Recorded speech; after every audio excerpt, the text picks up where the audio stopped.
Ready? Hey guys, it's Dr. Abraham at Valencia Medical Center with another Live at 5 with you guys today. And I think today's topic is going to be ED, erectile dysfunction. So we're going to be taking some questions regarding that. We're going to be talking about some of the treatments. It's a topic that I think is very important. We actually, a lot of people aren't aware that there are options to help treat the ED depending on what's causing it. But that's what we're going to be talking about a little bit today. We already got some of the questions over the last few weeks about ED, so we kind of just put them all together and we decided to kind of dedicate this session to talk about ED, again, some of the causes, some of the treatment options that we offer here, and some of the other treatment options that you might get. So if you guys have any specific questions about that we missed during our conversation, please send them to us. But we're gonna start with some of the cute questions that you guys had sent us through the messaging, and then we'll go from there. That sounds fair?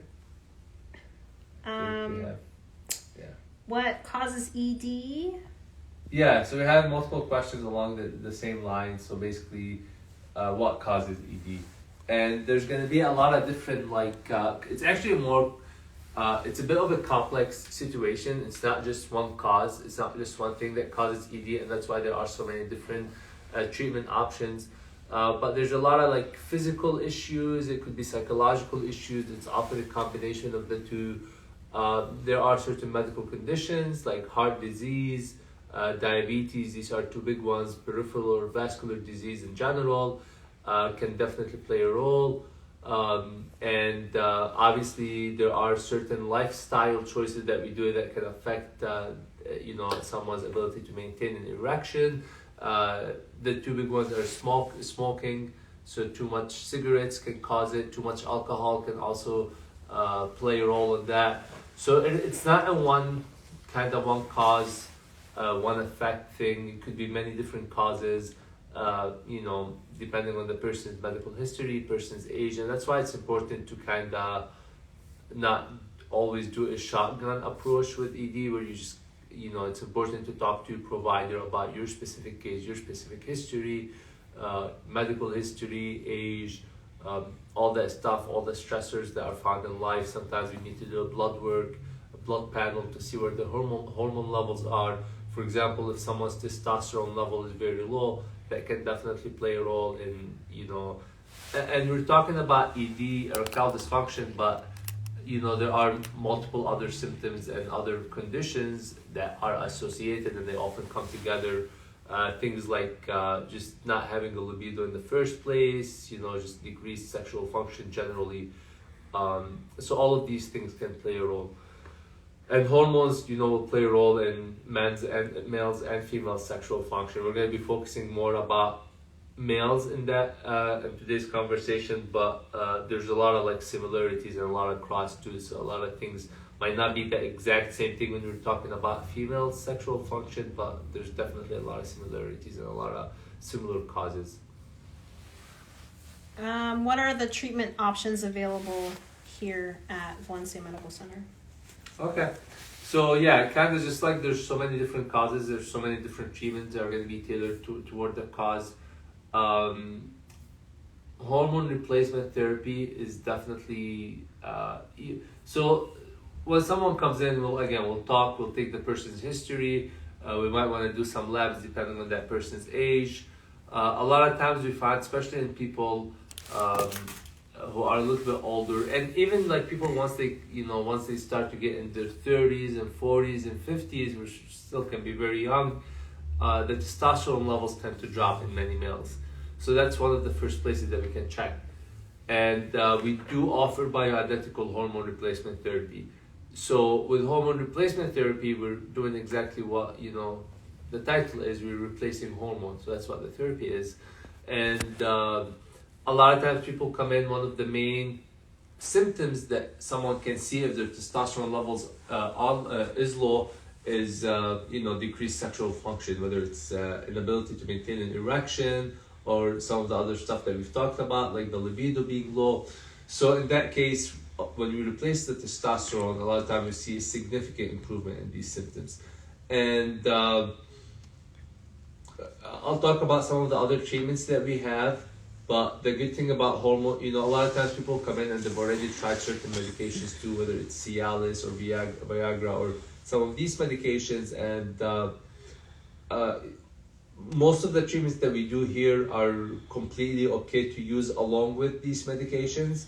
The goal obviously is to not need to use these medications, but back to the point I was getting to with hormone replacement therapy, if someone's issue is low testosterone, then the best treatment would be not to go on certain medications that might not necessarily address the problem, but to replace the testosterone, which will improve the sexual function. But a lot of times we see a lot of improvement in other areas as well. So things like energy, things like, just in the, people with low testosterone might be putting on weight and just gaining weight, even though they're trying to exercise, but they're not able to build muscles, for example. They can have sleep issues, joint problems. So in other words, the ED might be just one of these symptoms that are associated with multiple symptoms that can happen with low testosterone. And so when you replace the testosterone, you don't only address that one symptom, that one ED, but you also help resolve a lot of these issues. So that's kind of one treatment options. Now, it's not the only treatment, and it's not the right treatment for everybody. Some people's hormones are just fine, but they're still suffering with ED. And two other treatments that we actually do often hand in hand, but they work. We've seen really good results with. They are outside of the hormone realm, and one of them is going to be the PRP penile shot, where we take PRP or platelet-rich plasma, and then we inject it in the penis shaft, and that can be very helpful to a lot of people. And the reason we do that, I know we've talked about PRP in other in previous times we were having these live at 5 sessions, and we've talked about the aesthetic and the hair restoration benefits of PRP. But that's another benefit of PRP that can be used. And with PRP, we're getting the platelet-rich plasma, which has a lot of growth factors and cytokines in it. We're activating it and then injecting it. And once injected and activated, it's going to release these growth factors. It's going to call in other cells and stem cells to the area, and it's going to start this whole rejuvenation process. So that's why PRP can be used in that. And we actually do use that with somewhat of the younger population a lot more often. We also have acoustic wave therapy, or shock wave therapy is another word of it, and that's actually been shown to be very beneficial in certain population of people suffering from ED as well.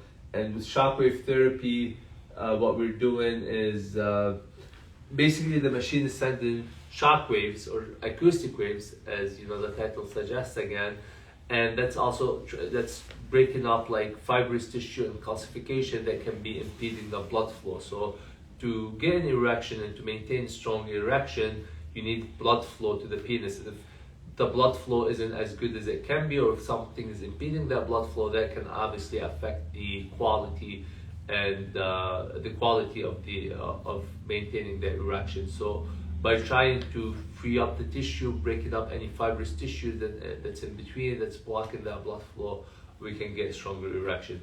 So we usually don't need to do all 3 treatments that we've talked about: the hormone replacement therapy, the PRP, the acoustic wave therapy. But these are options that can be used, again, depending on each person. Obviously, there are a few other options that we also sometimes use as adjunctive therapy.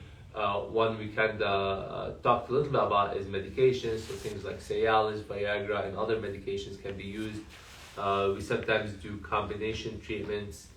There are sometimes other shots that can be used. So all that stuff, can be used as therapy. And again, honestly, with the hormone replacement therapy, we're addressing everything testosterone related. The P-shot and the acoustic wave therapy tend to be more focused on the ED itself and that issue or the sexual issues in general a little bit more as opposed to like a whole body rejuvenation. A long answer, I know, but. How much time is required to recover after certain procedures? So honestly, all the procedures I've mentioned so far don't really have much of a downtime. With the acoustic wave therapy, there's like really no downtime at all. Even with the P shot, sometimes with the P shot you get some minor bruising in the area, but that resolves pretty quickly. You don't have to go and like rest for a week or anything like that. So there's really no downtime. Even with the hormone replacement therapy, if we're doing pellets, we make very, very tiny incision in the glutes area, and then we put the pellets underneath the skin, and that can take about a week or so to heal, to completely close. So we kind of just ask you to limit certain activities for a week, but other than that, there really isn't much downtime with any of these procedures. Do you recommend sessions, or is this something like a one and done situation? Yeah, so each treatment is a little bit different. Acoustic wave therapy, usually we do multiple sessions. We might do 6 sessions or so, more or less. I think we average about 6. Sometimes we do a little bit less, sometimes we do a little bit more. These are done on weekly basis. And then after that, we might do like once every 9 months, once every year, we might do like a 1 session maintenance kind of treatment. With PRP shot, a lot of times it's just a one-time treatment, and then maybe a year later, kind of another treatment, and then every few years, just doing kind of one maintenance treatment. Sometimes if someone wants to go a little bit more aggressive, we might do a treatment, wait a few months, and then do a second treatment, and then maybe every couple of years do a treatment for maintenance. But it's definitely a lot less treatments per se than acoustic wave therapy. Hormone replacement therapy tends to be every 5 to 6 months, for males. If we are doing the pellets tend to last about 5-6 months in general. So when the pellets starts to wear off and their effect, we just come in for another insertion. And so it's 2 times a year, maybe 3 times a year, depending on the person.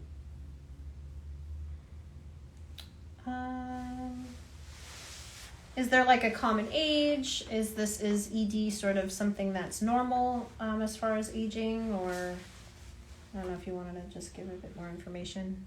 Yeah, and it's not a normal part of aging. I know a lot of times people associate it with older age, but ED can affect anybody from their teens, 20s, 30s, 40s, or 50s, or older. So, so it's not associated. It's not like common. It's not normal with aging to have ED. It is a problem that many men are affected by. I don't think it's talked about enough because it can be a sensitive subject to many. And we might see a little bit more prevalence with time. But it doesn't have to be like a normal. It's not a normal part of aging. So no, the answer is no. That's why there's treatments for all ages. And that's why people of all ages still go and try to get treatments and seek treatments, because there's no age at which we give up and we'll be like, well, no, you cross a certain age, so now you have to just like live with ED. No, that's never the case. And again, we see it with all ages. There's people in their teens can still have it, and in their 20s and 30s, people can be suffering from ED too. I think that might be it, actually. So I know today's subject was a little bit different, but we usually talk a little bit more about cosmetics and anti-aging. But it is an important topic, so we've been getting a lot of questions about it through the DM, so we wanted to make sure that we address it and give it some time. We'll see you guys next week with another live at 5, and if you have any questions meanwhile, just send us or give us a call. Thank you. Yay.